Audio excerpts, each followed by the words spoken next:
Welcome to the SPL Rundown, your weekly look at all the SPL action. This week, we have a very big show with two special guests. I'm joined by the wonderful Hayzer, former SPL coach, and current SPL coach, the coach from Radiance, Biggy, also joins us, along with our resident Olympian here, Rathan.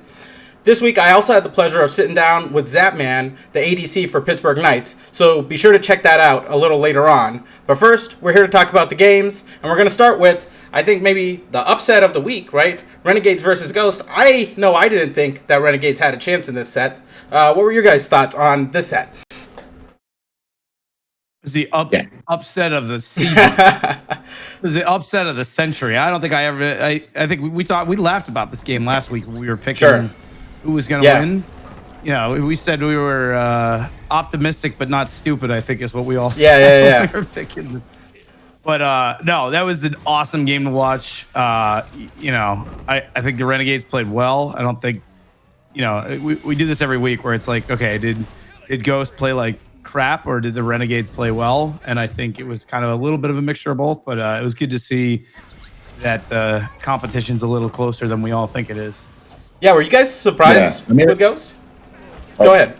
Yeah, I would. Well, I think Ghost had been, everybody had noticed Ghost had been on a bad run of form, I think, in recent games. I think they hadn't looked like Ghost as of late. And I think this is where, I guess, we kind of realized how bad a run of form it was. And then, I don't know. I think they kind of got in their own heads. They had game 1 won, and they went for a risky end. 2 Phoenixes down. They just all in the Titan. Got owned by Renegades. And then, that was it, really. Biggie, any thoughts? Yeah. I think, Ghost is definitely inconsistent right now. They're definitely not playing as well as I think they were last split. But also, I feel like game 2 was just based on game 1, where I feel like Ghost probably tilted a lot because the way they tried to end, seemed like such a tilt play. I feel like they could have just got mid Phoenix and sat there and just been patient, and they would have won the game in like a minute or two. But they kind of just Twig just walked in and got rat dunked and stuff. It's just a really forced end.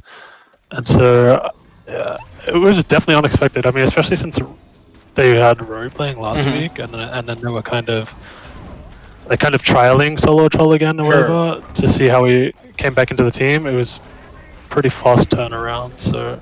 And especially against Ghost, I don't think anyone expected it. Yeah, I know. I definitely didn't expect the turnaround from Solar Troll, which is, I guess, the other big story here is that Solar Troll comes back and basically looks like the world beater, against this, against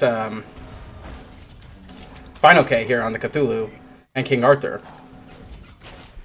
Yeah, I mean, I think he looked good. I actually think SOT had the better games he had were in the second Renegade set of the week. I think as a whole, I really like the way Renegades drafted in this set, though. I thought that was the big surprise for me, is I think they had some cool new ideas. They did the Rat Morrigan draft in game 1, which was cool with the Sobek and the Kuzin. Their whole thing was, I don't know, I loved that draft. I thought their drafts were great. Yeah.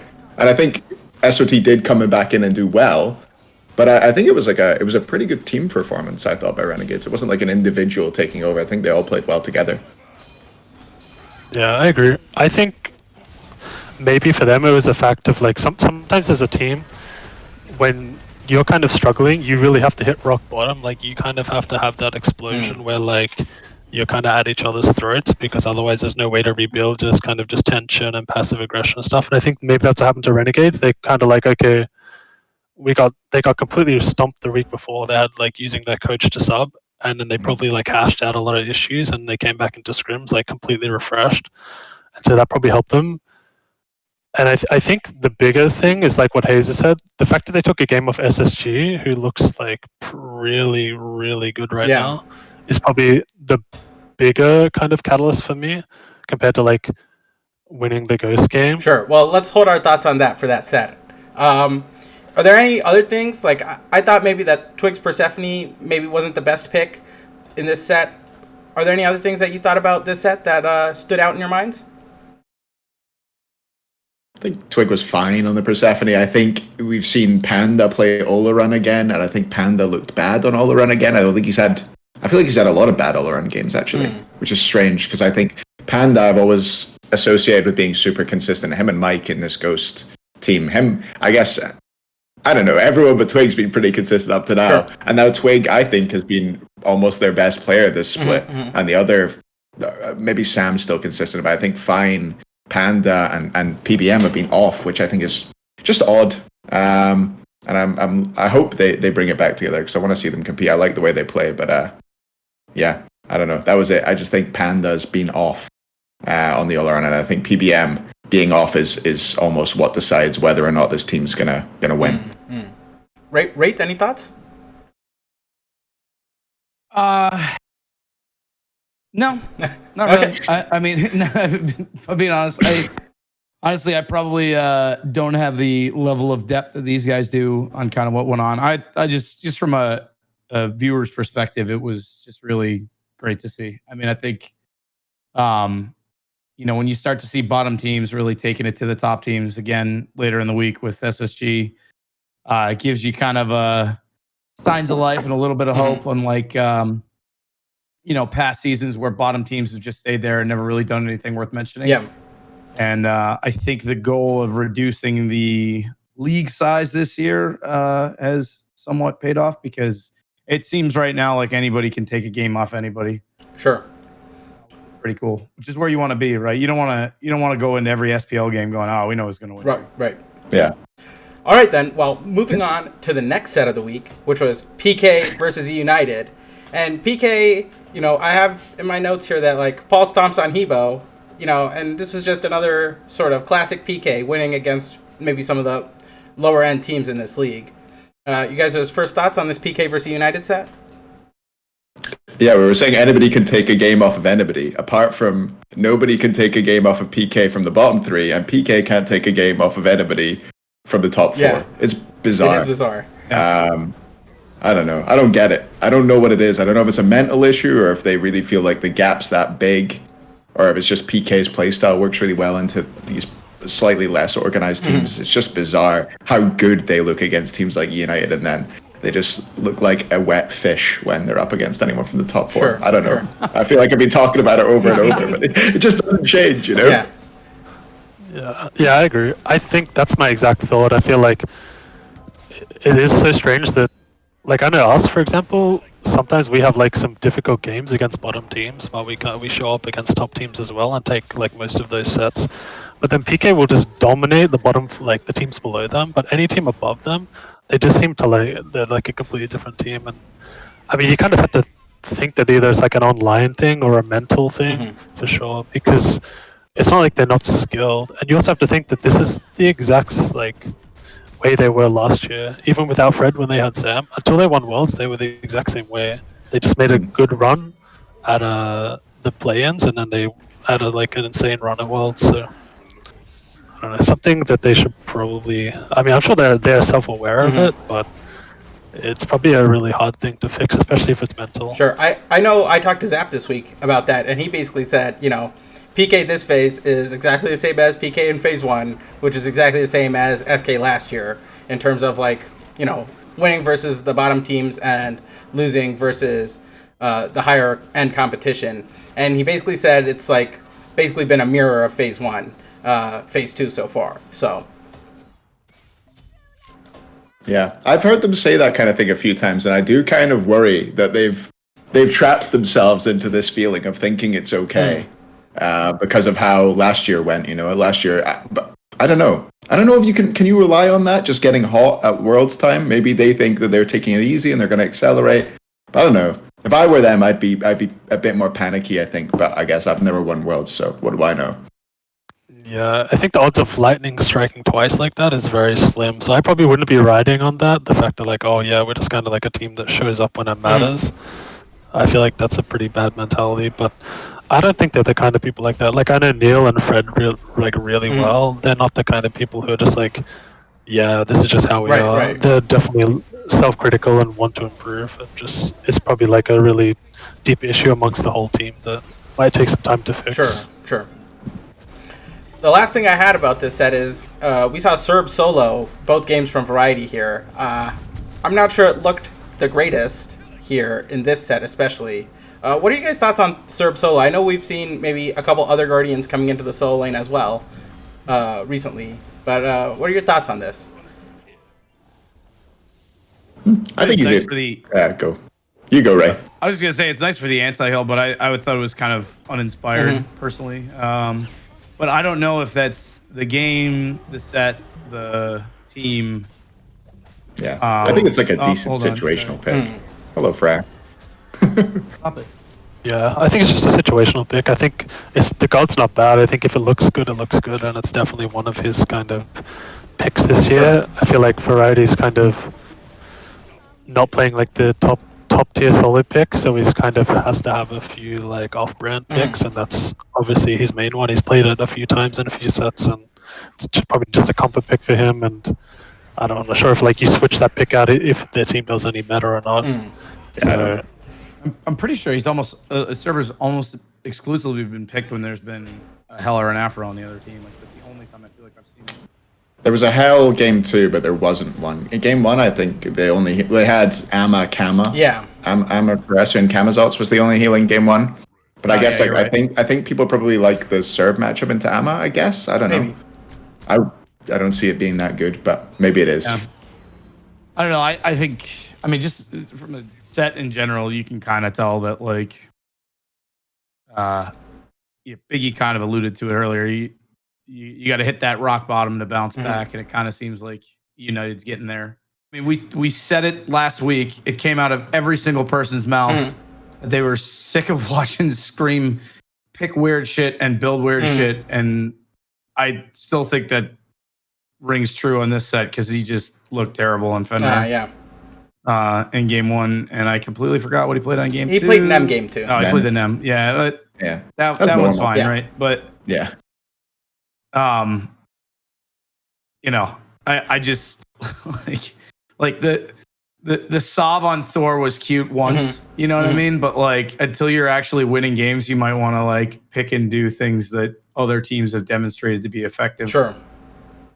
Until you start taking games off of people. It's like the Sino pick, right? Like, play your shock jungle until you lose every single game you play, and then, okay, maybe now it's time to switch things up. But I don't know. That's my opinion. Sure. No, I agree. Yeah, agreed. Okay. I feel like go ahead. he kind of just plays random stuff week to week, and it's hard to track. It makes no sense to me, but hipster picks. That's him. Yeah. Do that shit in ranked. All right, then. Moving on to what Alpha Jackal called maybe the set of the week for this week, which is SSG versus Obey. I think we can all agree that Obey definitely looked a lot better, especially in game 1. But SSG, like you said a little bit earlier, Hayzer, is looking like maybe the best team in the league at this point, given that we haven't seen Radiance play in 2 weeks. So what are you guys' thoughts on this SSG versus Obey set? We almost saw an Obey 2-0, in my opinion. Like we were... well, maybe not because you gotta go the distance, right? Sure. I think we had a commanding control over both of those games. Yeah. Until they kind of threw it away, but I really enjoyed watching those. That was definitely the set of the week for sure. Yeah, I think Obey's definitely improved, but the thing with SSG is they've never necessarily been a good early team. Like they'll lose early game to any team. They just at the moment seem to like flick a switch and they're just synergy just becomes insane and they just run the map and win games. I feel like that's what happened kind of both games. They were just kind of chilling, waiting until they were ready to kind of group up, and then they just were just the better team. Yeah, agreed. It was like, I think especially the duo lane from Obey have been doing a lot better in the early game, and they ran the early game in duo again. I think Vote dropped a bit of a Fido, which he hasn't done in a while. He's been looking a lot better this phase. Sure. But then, it was like there was a Gold Fury fight where SSG just suddenly basically won the game from behind. They got a 5-0 at gold, got FG, won the game. That was like it. It was crazy. You know, this reminds me a little bit of what the casters used to say about like the old NRG squad, you know, where they would like play, you know, maybe not the cleanest, but then like 21 or 22 minutes comes and like the switch is flipped and now they're like winning the game no matter what. Do you guys feel that way? Is that maybe something that Raffer has like sort of brought to this new squad? I think that's pretty spot on. Like I was kind of thinking that too, but I think it's more just maybe I don't know what I guess maybe they're not an overly aggressive team. I've never really like coached any of the players. They seem a more like calculated, methodical team and more calculated players. Like Rafa and Cherry are kind of like running around your jungle, just trying to steal your farm and just get farms, so then they can be strong. And I think that's kind of what's happening. They're just getting to a point where they're like, okay, yeah, we can win as a team, and then they just like, okay, let's go do it. I've never really thought about it before, but I think it might be a remnant of Cherry's playstyle from when he was previously playing on teams when he was playing from Egypt. He was always playing these setup characters, and obviously they wouldn't want to fight early because Cherry was basically useless. Right. Well, he wasn't useless, but he wasn't great in these early game fights, and I feel like he's almost like conditioned himself into he never looks for early plays, really. He doesn't look for early ganks. He just kind of farms the map, and I guess when your jungler's not looking for early plays, you don't really look for early plays as a whole. And maybe that's why his teams have always typically been sort of team fight based, and he's, I guess, gotten used to the role and kept going with it. Sure. So I think the next set this week was supposed to be Radiant versus Sanguine, but unfortunately, again, it got postponed this week due to, I guess, everyone has basically said that someone has gotten COVID on the Radiant squad. So, I just wanted to ask you guys, how can maybe rescheduling these games affect your team? Because I've seen on the schedule now that both these games are basically going to be played in the last couple weeks of the phase. Is that something that you guys are thinking about might sort of affect those games that are later on in the phase, Biggie? I mean, it could. I haven't really looked, and I don't think it's like 100% like confirmed when we play. I'll have to talk to Cooper, but I think it would just be put on weeks where we have one game, so we'll just end up playing two. And like, if it's towards the end of this split, it kind of just is what it is. Right. Like, there's a kind of a break coming, so there's no excuse for us to kind of get lazy about it. But it was just a decision that we made because I felt like it was the smartest thing to do. And take it seriously and not kind of have anything long term happen to anyone. So we weren't really worried. It kind of just is what it is. Sure. What about you guys? It's awesome to see this. Awesome to see the support from the league in that manner. By the way, like just willing to accommodate. It's pretty cool.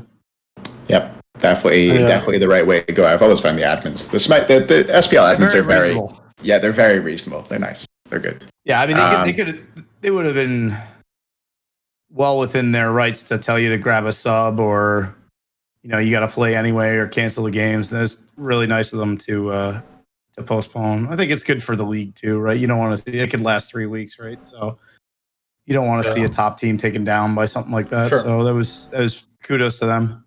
Yeah, much better postponing a couple games. Good decision. Sure.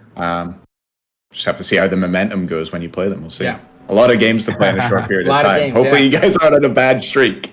Maybe we got the Renegades run from last year. Yeah, maybe. All right, then. Moving on to the next set of this week.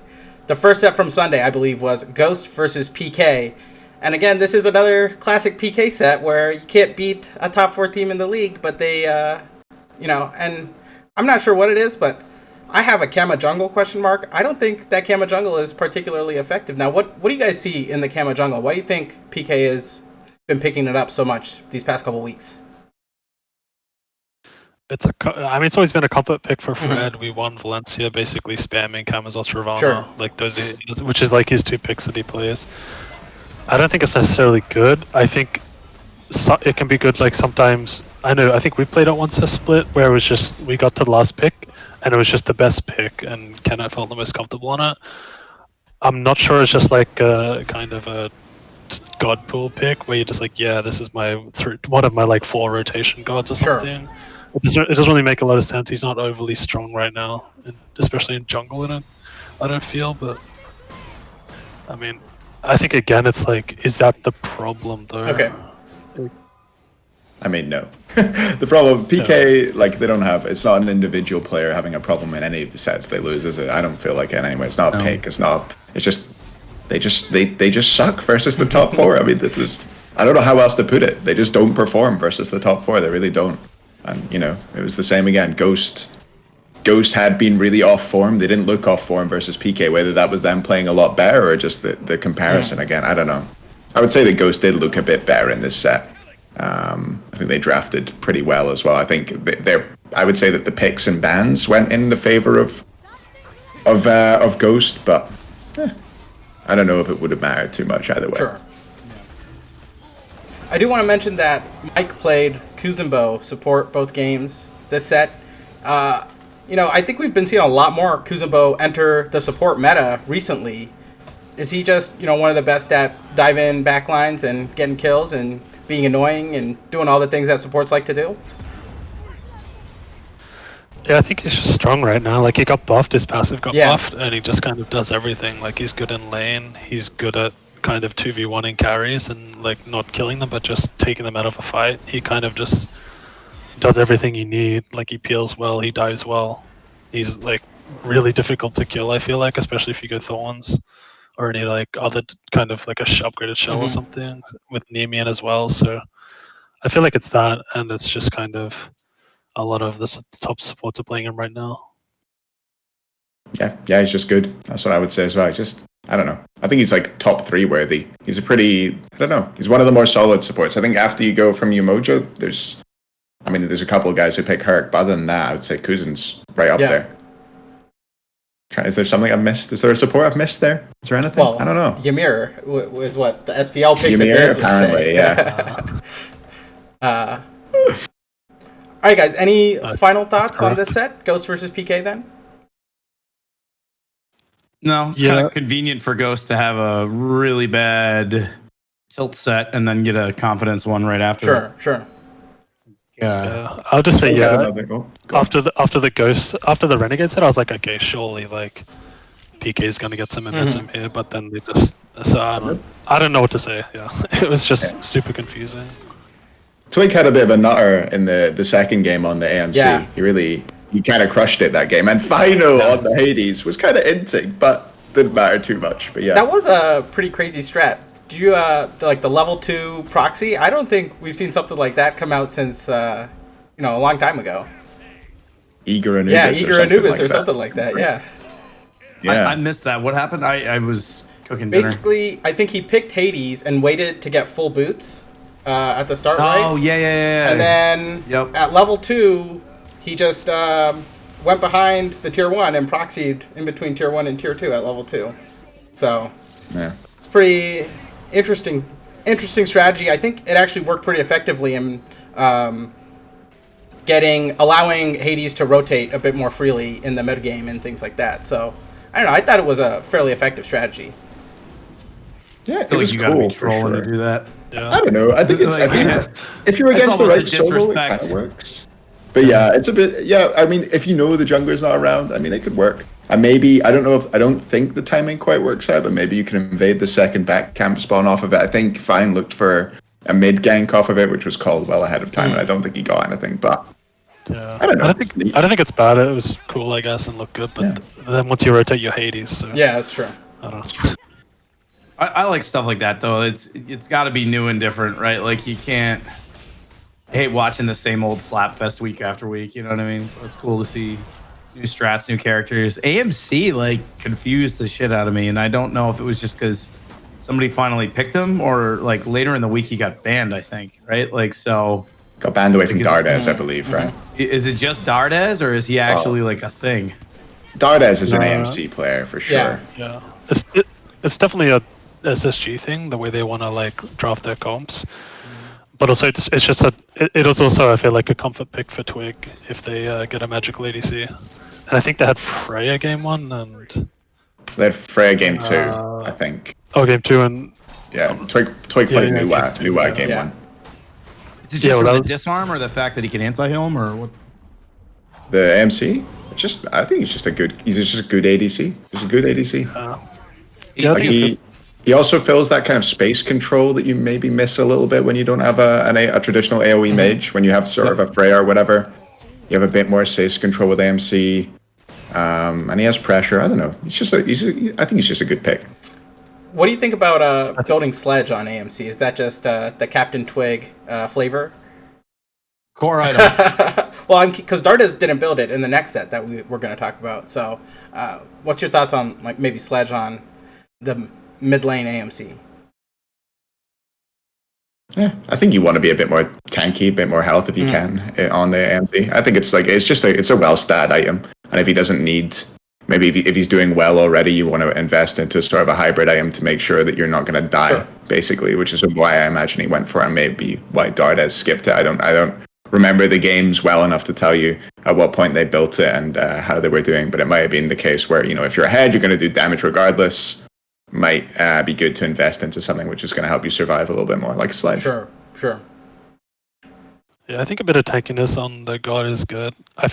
The original meta way back in EU when Zarya started playing AMC mid was he just built High to the Urchin third item, and it just made the god obnoxious. Like Hayzer said, you have pressure, you have burst, you just have lane presence and threat the whole time. The kind of support in the mid can't push up to clear the wave, and then you can't really dive him either because if he's got his hives up, he's super fast and just hard to kill. So I think all that on top of it's just a hunter comfort pick for Twig. All right then. Well, moving on to what I thought was the set of the week, which was SSG versus RNG, and you mentioned maybe the Fenrir with Scream earlier not looking too good, but the Fenrir here with Solar Troll basically, I think, ran this game from what I remember and looked really great in his hands in the solo lane. What are your initial thoughts on this set? I know SSG did end up winning it, but the Renegades do take one game off here, so their bounce back this week looks really strong. Yeah, I mean, I think it's just another case of the lower end teams, either they're being underestimated by the higher end ones, which I don't think was the case. I would hope not, but they really took it to SSG. I think they didn't pull it out in the end, but it was really refreshing to see a team that's obviously had its struggles come back very strong against what most people would consider one of the top teams, if not the top team in the league. So I thought it was great. I thought it was an awesome set. I really enjoyed watching it. I love seeing Lasber do well. Yeah. He's my boy, so I'll root for him no matter what. But no, it's good to see them getting results. I mean, I think it really just goes to show that outside of even United has looked okay, but anybody can take a game off anybody. Anybody can take a set off anybody, and the Renegades are kind of springing back pretty well from their personnel issues. Sure, it's good to see. Biggy, Hayzer, any thoughts on this set, or? You can go, Biggie. I mean, for me, that was the test, because I feel like SSG was playing really well. I feel like Ghosts were inconsistent, kind of one set they're up, one set they're down. So to take the game off SSG kind of not really overly surprised me, but was okay, maybe they are improving and fixing their problems. But I think again, it will just be for them, can they maintain it? Because like Raythan says, these teams can, and sometimes they do take sets, but then it's nothing happens after. It's in the next 2 weeks they're just losing again. I feel at the start of this split, United took a game off Ghost and a game off us, and they were they had 3 best of 3s against top teams, and then all of a sudden they're 0-10, right? And the same kind of happened last split. If you look at the standings, nothing's really kind of changed. Sure. You have the odd upset, but it's the consistency is what you want. And so for them, that's the next test. I'm pretty sure they play us next, so that's I guess the next test for them. Yeah. Big test. I was just going to say it was another set where Nika kind of bailed SSG out as well. We've seen that a few times where SSG have looked like they were going to lose games or lose sets, and Nika's just had a monster performance. Dardes on the Afro game one was good as well, but I think Nika went 10-0. Yeah, 10-0 on Wukong in game one is pretty crazy. So yeah. But in saying that, SOT had a really good game one as well on the Achilles and a great game two on the Fenrir, which was great to see. But then the Susanoo came out in game 3. Yeah. And I think it was punished soundly by SSG. It was kind of one of those where I think SOT was feeling himself a little bit, and he got kind of smacked back down by SSG, by Cherry and Nika, ganking him early, bringing him down. And yeah. Sure. One other thing I wanted to bring up is I think Ven played Hera all 3 games this set, which I think was probably a strat to take Dardes off Hera, which we've seen him sort of default to a little bit these past couple weeks. You think that that's an effective way to combat Dardes? I mean, he ends up playing Afro game 1, AMC game 2, and Chang'e, surprisingly, in the mid lane game 3. Are those picks that Dardes can be consistent on if Hera isn't available? Well, game one, they first picked the Afro, I think, SSG. So it means that the Hera pick wasn't even just to take it away from SSG. It's something that Renegades must like. There's a few other, I think Hurry played it earlier in the week as well. I think so, yeah. Played it. So I guess other mid laners are starting to pick it up finally. I think it's just a good pick that only Dardes was playing for some reason. Hera had a couple bugs and was removed from the game for a bit, I think, if I remember right. So maybe that's why it's been a bit slower for other mid laners to pick it up and start practicing it, and why we've seen it kind of banned rather than picked away. But now I think she's just going to be a pretty good meta mid laner, and I think that's it. I don't think it was necessarily to take it away. Sure. Okay. Yeah, she's definitely good. I think Ven played her against Ghost as well in game 2, I'm pretty sure. I think, it's kind of partially like maybe for the rest of the set, you kind of want to avoid giving Dardes, Afro, or Hera if you can in your draft. But also, I feel like if you're against a team that just doesn't abuse you early game, then Hera's like the perfect pick, because that's her problem, right? She just doesn't do a lot for a while without like kind of help. So, but when she gets to the late game, she's obnoxious like to play against, and I feel like that's probably why they played her that set, because Renegades are a good early game team, and they probably felt like they could get away with it against a weaker early game team. That makes a lot of sense. Do you see the Ven build he's been doing all weekend, by the way? He's gone full Shoes of the Magi, and then he's back to 800 gold for Warrior's Blessing. It's been bizarre. I don't know if I buy into it yet, but it's interesting. I'll get big man on it. Are you talking about his Yanis build? Or he's been doing it on all of them, right? I think he's been doing it on everybody. Yeah, I've seen him do it on Toth and Terra, so it's weird. I don't know if I buy it yet. Ven's always got funky builds, though. That's one thing you can rely on from Ven. I think I saw Paul try that build as well in an SPL game over the past couple of weeks, if I recall correctly. I think you did on Toth. Yeah, that sounds right. Yeah, I guess it kind of makes sense, right? Because you rush the boots. But wouldn't you be better off just trying to get into your build at that point? I don't know. I don't know that I get it. I don't know. I mean, I guess the extra true damage is nice, but yeah, the value from the prots on the like a little bit of prot early game's worth quite a lot, I suppose, before everybody gets their flat pans. So I don't know. I'd have to. I'm gonna believe that they know better than me and say it's probably pretty good. Part of me wants to try it, but part of me also doesn't want to waste 45 minutes of my life and just awful, miserable. Somebody did it in one of my ranked games, and it was not. I was jungling. He was late to the speed, missed his Toth one on it, went to mid, got soloed on the first wave, and I was like, well, this build sucks, man. So yeah, I don't buy it. And then you've ruined my ranked game.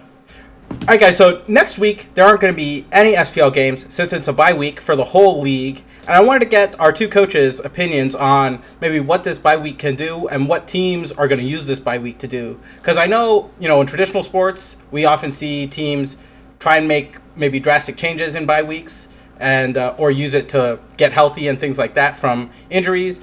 In general, in esports, you don't have injuries. So what are some of the things that teams are going to use this bye week for? Get over COVID. Anything else? It's good for us because we can start practicing again. Sure. And we have a bit of time to find some form. So it could also be bad for a team like Renegades, where they kind of are just like immediately building momentum, and then they don't get to play the next week. Yeah. But I think it just kind of varies from team to team. Sure. Be a good time for a roster change if you were going to make one, I suppose. But other than that, I don't know. I think that the teams more towards the top, they might take a weekend off, go and do something. That's what I'd do if I were on one of these teams. I'd try and get a weekend away or something if I could. I'm actually in Glasgow. We're actually locked down at the moment, so I wouldn't be allowed to go outside of our area. But I think in Alpha, you guys are allowed to travel at the moment, right? Yeah, so you guys avoiding it. I would avoid travel. Yeah, try to get away to like a cabin, not get away not to like a theme park, but I would try and get out of the house a bit, get away, try and have some fun for a weekend if I were on one of the teams. But yeah, I don't know. It depends. I guess it depends where you're at on the table. If you're more towards the bottom, you might be trying to come up with new strats and practice new play styles. And if you're more towards the top, you might be taking it as more of a rest period. All right, then. I guess now's as good a time as any to get into the picks for after the bye week. I guess this is week 8 technically after the bye week. And the first set of that week is Radiance versus Obey. And I'm going to start with you, Biggie. Radiance versus Obey. Who do you got in this? All you got to give me is like a 2-0. You don't have to give a 2-0 or 0-2 or whatever. You don't have to give too much reasoning or anything. But quickly, we'll go through the picks. Always tour Radiance. Sure. Wraith, how about you? I'm going 2-1 Obey. I think, I don't know, I heard Radiance is going to be trying out a new coach over the bye week. Trying to, I'm just kidding. But no, I think Obey are on an upward momentum. We'll see if, I feel like I'm subtweeting Biggie as I'm saying this. But like, we'll see if the break and the time off has had an impact on Radiance. I've been pretty consistent in trying to vote for the underdogs the whole season, but I think if Radiance come back and they're true to form, Obey's going to struggle. But we'll see if the bye week allows them to do that. Sure. Hayzer, how about you? I don't know. I feel like Radiance might lack some match sharpness, but I'm going to go 2-1 Radiance anyway. I think they'll take it. Sure. I am going to agree with our, I guess, non-American, non-NA people here and go with Radiance. I think it's going to be 2-0. I think having these time off is going to be good for the team as a whole, and they'll come back stronger than ever. So I got 2-0 for Radiance. All right, the next set of Week 8 is going to be Sanguine versus United, and there have been maybe some rumors going on about United, and I don't know if we should give any credence to them, but even with those rumors afloat, what are you guys' picks for Sanguine versus United? Let's start with you, Wraith. Man, I went first last time. No, Biggie went first last time. If the rumors are to be believed, and depending on how much practice they get, I think United has a solid chance of beating Sanguine. Ooh, okay. Considering who they pick up. All right. Maybe. Actually, I just thought, can I change my answer? Yeah, I mean, you didn't give an answer yet. Yeah, no. Sanguine 2-1 maybe. 2-0 probably. 2-1 maybe. I mean, is that a 2-0 or a 2-1 for Sanguine, right? You gotta make a decision here. It's a 2-1. All right, 2-1. I'll go 2-1. All right, Hayzer. I think United's going to have a lot of practice with their new roster, allegedly. Yeah. And they're picking up some fine. Well, they're picking up solid talent, so we'll see what happens there. But allegedly, I'll just say that. All right, yeah. Hayzer, who you got? Sanguine versus United. 2-0 Sanguine, easy. Okay. I think they dominate that. Sure. So. Finally, to you, Biggie. Sanguine versus United. I think Sanguine, but I feel like there's a couple things that can happen. I think when you make roster changes, you can have a honeymoon period. Mm-hmm. Like everyone's kind of like, okay, wow, everyone wants to play with each other again because you've just picked up the players, and it's kind of everyone's a bit more motivated. And I think also Sanguine's a team that the week off might be bad for because I think they're a team that lacks a bit of discipline and punctuality kind of outside the game. So they're not great at showing up on time or having good sleep schedules. So I feel like that might play. Sure. But I think 2-1 Sanguine. All right. Maybe 2-0. No. All right, then. All right, let's... Potential upset, though. Potential upset. All right, let's start with you on this one, Hayzer. Ghost versus SSG in Week 8. Who you got between them? Oh, that's a hard one. It is. I'm gonna go 2-1 to SSG. Okay. Because I believe in them. And I know them better, and they'll have more of an opportunity to be mad at me if I vote against them. So okay, that's a pretty good reason. Biggie, how about you? Yeah, Ghost versus SSG? Yeah, I think the same. I think SSG is not going to slow down. They're not going to take a week off, or like maybe they'll take a few days, but they'll probably get back into practice. They're a team that likes to practice a lot. But I think unless they miraculously are just a lot worse somehow, I feel like 2-1. I think Ghost can improve a bit and kind of hash out some issues over the 2 weeks off, but I feel like SSG is just much stronger right now. Sure. All right, finally to you, Raythan. Ghost versus SSG. Who you got? I had 2-1 Ghost, but it seems like I'm just the general ignorant outlier. I feel like I believe in him too much, but I think they're gonna bounce back hard after that Radiant set, and you mean the Renegade set? They all seem like Renegade set. Yeah, that's what I meant. And I think they all are I know a couple of them, but they seem like the type of players who, when they get beat like that, they come back and they put twice as much effort into getting better. Sure. So I think they're going to prep and take that matchup extremely seriously. And so I think they're going to do fine. Whereas I would almost be willing to bet that Space Station trolls. Okay. I realized I didn't give my picks for Sanguine versus the United, so I'll do that now too. I think it's going to be 2-0 for Sanguine. I just think, you got to give the benefit of the doubt to the top team here.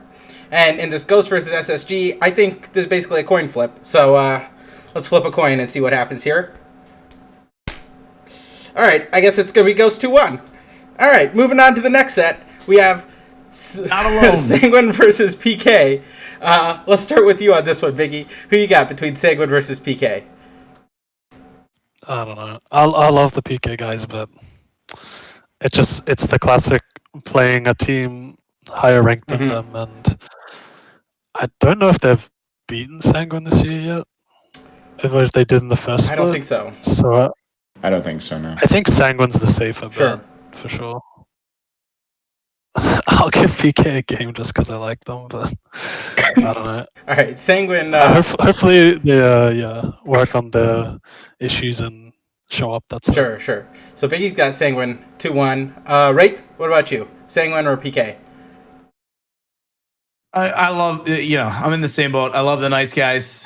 They're all great dudes, but I'm going Sanguine 2-0. All right. Sanguine versus PK, Hayzer. Who you got?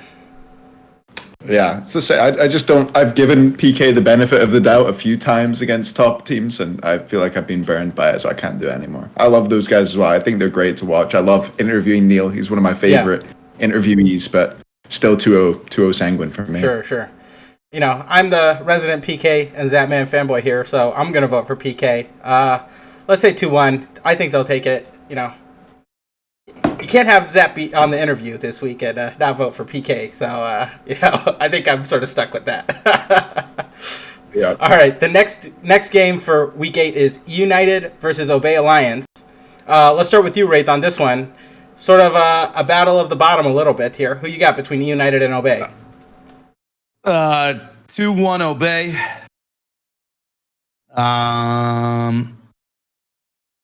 Yep. Okay. That's all I'm going to say. 2-1 Obey. 2-1 Obey. 2-1 Obey, and that is a belief pick. Because, again, if the rumors are to be believed about a United, I think they are going to significantly upgrade their potency. Sure. Hayzer, how about you? United versus Obey. I'm going to go... It's hard. I feel like teams have gotten better at drafting against Obey recently, so they might end up falling down here. I'm going to go 2-1 E United. Maybe a solo diff. We'll see. Sure. Biggie? Yeah. I don't know. This one's really tough to pick. I don't know. I would say maybe E United, but I feel like it's such a big set for Obey because if they lose this set, then I kind of like, okay, now we're back to the bottom. But I'm just going United because I don't know. I couldn't choose. Sure. I flipped the coin in my head, so. I gotcha. 2-1, 2-0? I think 2-1. All right, 2-1 United for Biggie. All right, I don't know. This is another tough one, just like the Ghost versus SSG one. But I think I have faith in my boy Sino here, so I'm going to give it to Obey 2-1 for that one. All right, last set of Week 8. Every thought. Can I change my pick to 2-1 Obey? I've actually changed my Hey, okay. I'm feeling Obey. 2-1 Obey for Hayzer. That's fine. Yeah. Still solo diff. Okay. Last game of Week 8 is Radiance versus Renegades. I think we're starting with you, Hayzer, on this one. Radiance versus Renegades. Who do you got? I have Radiance. The team that starts with an R will win. Radiance 2-1. Let's say. I'm going to go Radiance 2-1. I think this is actually going to be a really good set. I think after Ghost versus SSG, this is my set to watch. I think Renegade's early game kind of style when they get Lasper on a really good early game pick could be something that Radiance would struggle against. But I'm sure their coach will be more than prepared, and so they'll handle it and win 2-1. Okay. Hayzer says 2-1 Radiance. I'm sure you're going to say 2-0, Biggie. Is there anything else other than that you can say? Obviously tour, but I think there's two factors for me. Is we get to play a set, so we kind of get to play and get some match fitness before we play them, and they don't get to play for a long time. But at the same time, that's kind of an advantage for them because they get to see how we draft, whereas we have a lot longer time in between drafts. Or like we have like a 2-week gap before we play them. We don't get to see what they change. So I don't know. I'm still confident we'll win, obviously, but I don't think it'll be an easy set for sure. And I like those guys. Like I know Lasper. I lived in Denmark like with Lasper, and I obviously know Ro like really well. So I want them to be successful for sure. Just maybe the following week. All right, finish us off here. Radiance versus Renegades. Who you got? I called the upset at the beginning of the week 8 voting, so I'll side with the Radiance boys this time. I think it's 2-1 there. Sure. I think I don't know. We'll see. I actually think that the 2-week break will be bad for the Renegades. Just given what I know about how a lot of them operate with nothing to do, so I actually think they may actually come out a little weaker than they typically do after the break. Sure. All right, I guess it's just up to me to give a pick here. Man, and I'm torn on this one too. Biggie's probably going to hate me if I don't pick Radiance, though. So I think it'll be Radiance 2-1. I think Renegades, though, have really shown that they definitely do belong in this league, and they can definitely take games off these top teams. So I'll give them one game, but I think Radiance will take this 2-1. All right, that's it for the picks. I don't know. Is there anything else about the SPL? Now that we're halfway through Phase 2, are there any interesting trends that you guys have noticed in the SPL? Or, is there anything that you want to get on your soapbox and rant or rave about? I'll give the floor to you guys to maybe just talk about what's eating at you. I don't really have anything. I'm kind of like a go with the flow person, so whatever happens. Sure. But I know Raythan probably has some issues with roster changes that he probably wants to get off his chest. It's not even necessarily roster changes. So I had a little bit of bad timing information on some of it.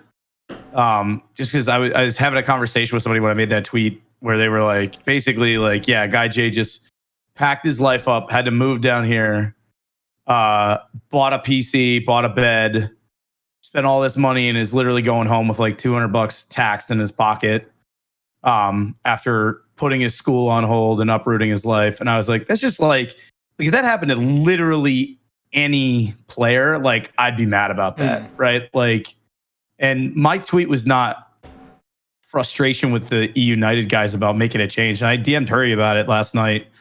I was like, dude, like you guys got to make a switch. Like I'm not about that at all. What I don't want to see is like take that example to the farthest extreme where you move from Australia to the United States. You're on 30 hours of plane rides. You get to play for 3 weeks. They decide it's not working out. And you've now spent all this money in a country that you are basically getting evicted from. And there's just not a lot of player protection there. And I think, a lot of the statements that I heard from people who were kind of confused about what I was talking about was like, oh, well, we all know the risks when we accept the job, right? And I think a lot of that is stuff that it shouldn't be like this massive risk. Like there should be, whether it's like almost every professional sport is some sort of salary guarantee, right? Where it's like if you break your leg or you're unable to play or the team doesn't want you, you get something for the time, effort, commitment that it takes. And it's not just like a few $1,000 and a pat on the ass as they put you back in the plane. That turned out not to be the case for Guy J, but it was really like a highlight for me. And maybe we don't put this in the video, but if it's not announced by then. Sure. That was like, as somebody who like, I've been a big advocate for players and coaches and them getting like the treatment and respect that they deserve. That threw up a huge red flag for me as a potential area that could be abused in the future. where you could have some really unfortunate stories. Frankly, thankfully for Guy, he was actually there 2.5 months. I thought the timeline was a lot shorter. He had a lot of stuff provided for him, which some teams don't, right? But, if we were talking Ducky and Obey and he was gone after 3 weeks, right? Yeah. He would have moved himself, spent a whole bunch of money, barely gotten paid anything, and then had to turn around and go home after putting his entire life on hold, right? So it highlighted an area of potential abuse for me, which is why I was like, this just fucking sucks. Sure. Yeah, definitely a scary thought. Like, I don't know. Yeah, it was me catastrophizing more than anything. I have no criticism about their changes. I think they need to make changes. I don't know if I agree with the variety one necessarily, but you know the drill, Pam, right? Like, the changes that are happening. I do not know the changes that are happening. Not leaking anything? So, I do not know the changes that are happening. Oh, whoops. Okay, spoilers. But I don't know. I don't say anything. My Twitter is not a rumor mill. So, and yeah, definitely don't put this in the video. But it's Guy J is gone. Snoopy back to ADC. Gino's coming up for support, and Variety's gone for Baskin. Oh, really? Right. Yeah. So, man, that sucks for Harry. I don't hate on anybody for the roster changes. You get a chance to pick up a player like Baskin, like you take it, right? Like it's an obvious move. Like you're dumb not to. The Guy J thing, but yeah, the thing that I got like rip shit about was like the potential there, worst case scenario for abuse. If this was a different team, we're talking LG last year, like those guys didn't give a fuck, right? They barely got paid. Yeah. Right. You can imagine one of those players moves halfway across the world and gets fucked like that. And I just think there needs to be something in place to make sure that if you sign up and you make the commitment that, it's worth your time, at least a little bit. There at least used to be little, like I remember when we first were moving to LAN, we had meetings about this stuff and we pushed really hard for there to be some kind of protection in place for players. I don't know if that still exists. Biggie might know, but there used to be a protection in place where like at least you would get your flights home paid for you and stuff like that. All the travels paid for and stuff like that too. But like, I mean, I think of somebody like, but like, I mean, can Harry even go back to England? Variety. Yeah. I had a look and there are flights. Yeah, can he not come back? I don't know. I thought there were some like. I think he can, and they could also stay in the house as long as they want. Like it's not an issue because. I think he's just weighing up his options. He might have another option, like on another team, so he's just waiting. Sure. But, yeah. Makes sense. Yeah. Well, I mean, let's be honest here. If I'm the Renegades and there's a really good soul winner floating out there, and I'm having problems with my current one. Yeah. I think he could replace either Ducky or SOT, and I think he would talk shit about Ducky. Yeah, I know. Everybody hates it, but I'll shiv you. I'm not even kidding. I'll do it. I'll fly over there. All right. I'll promise that this conversation only makes the extended cut. That's going to come out like 2 or 3 weeks from now. So yeah, way later. I promise. But yeah, I mean, preferably never. Yeah, preferably never. Well, I mean, this is. But yeah, no, they're treating them well. They're treating them right. Like they have the option to stay as long as they need to. Obviously, they're not moving anybody in, right? I think it'd be a little different. And then again, it kind of like. My head went to worst case scenario. Obviously, with COVID, like there's not a rush to get anybody into the houses. Everybody's playing online. But if we were on full blown LAN, only 5 rooms in the house, and they pick up a new player, it's like get the fuck out. Yeah. And goodbye. And I don't care how much money you spend on a PC or to get here or whatever. Here's your $2,000 for playing this month. Like, see you later. Right, and so are there no like roster locks? Because I remember like in past seasons, I thought there was supposed. Yeah, I thought there were supposed to be like roster locks. Has that just been removed from the bylaws? I know Biggie would probably know more about this than any of us. So, I don't know the exact day because we just never considered it, or I never considered it. But I was talking to Hai a while ago, and he was like, he got an email or something, but I can't remember the exact date. I'd have to look it up. Okay. Because, like, it seems, like, kind of late, right? Like, we're halfway through Phase 2. There's, like, I don't know, 7 more weeks of games, and then, like, Worlds, basically. So, I don't know. It does seem close to the end to be able to still make roster changes. What he said was Phase 2 is July 17th, so, I mean... Wow. So, yeah. But I don't know. Who knows?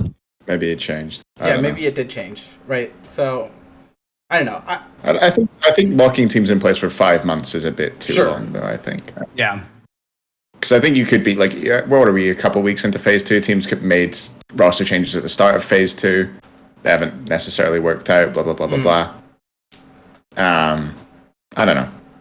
I don't know when the roster lock should be. There should probably be one, but I think probably like before the equivalent, whatever super regionals is now, or we call qualifiers them. Or whatever. Probably, yeah, whatever that is. I think that should be the roster lock time. Sure. Anything else you guys want to talk about before I do a little outro and a throw to my interview with Zap? Tsukuyomi's not available the first week back, is he? Yeah, he is. Yeah, it's 2 weeks. Oh, I thought it was 2 weeks after they're in ranked. Because he was in ranked today, right? Yeah. They said he's available. Something.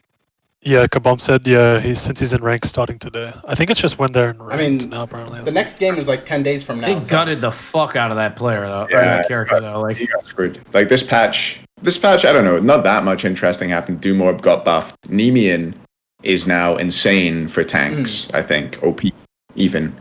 But Tsukuyomi got nerfed to the point where he's pretty, I think he's pretty meh to bad. And he has a few bugs in the game at the moment, which I would think would discourage players from picking him unless he's fixed before those game days. Yeah, I got told to kill myself yesterday for being an Olympian and not telling high-res that Tsukuyomi was going to be too strong on launch. Yeah. After a casual conquest game. Oh my god, man. That was nice. I'm sorry, man. I was just having a bad day. Yeah, you want to know the funniest part about the whole fucking thing is I was the one who was like, Ajax, you can't release him like this. You can't do it. He's like, yeah, we think he's going to be okay. I'm like, no. I don't think you understand. Like, he's too strong. And I had this like really great I told you so moment with Ajax where he was like, I guess you're right. And then that was it. Oh, well. But yeah, I hate that shit because when they release too strong, you have to over nerf him because like he could be completely balanced right now and the community would be like, he's fucking too OP. He's too OP because there was a state where he was.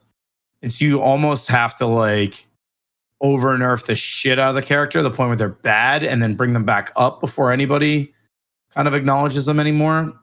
And I think that's going to happen with him. I think it's going to be a while before we see him in the meta at all. I don't know. It's a shame. I played on the PTS with his changes, and he just felt awful. Yeah, I pretty much heard he's been bad today from what people have been saying. I don't know. I imagine somebody like Sino or something will end up picking it. Somebody will. Scream, maybe. Yeah. If nobody's playing it, Scream will be playing it. I know it. Sure. Yeah. But yeah. He'll build first item Oni Hunter's Garb or some shit like that. I've got the bit. At least he's going to live in his ult, right? That kind of makes sense, right? Yeah, he's got Mitt in his ult. Does he have Mitt in his ult? I don't know what the character does. Yeah, he does. It's like 50%. Stack Mitt, everybody loves stacking Mitt for some reason. Thanks for watching the SPL Rundown this week. Remember that next week, since there's no SPL, there will not be an episode of the SPL Rundown. But we are going to be getting through our backlog of extended cuts from earlier on in the phase, so expect that on the APAM Productions YouTube channel. I just want to remind you guys, if you want to give me suggestions for guests or player interviews, my DMs are open at APAM2 on Twitter or at APAM Productions. And lastly, I would like to remind you guys to check out our YouTube channel and please subscribe, where you can catch extended cuts of my interviews with players, as well as extended cuts of our analyst discussions and all of our past episodes. Thanks for watching again. See you guys in 2 weeks. Bye.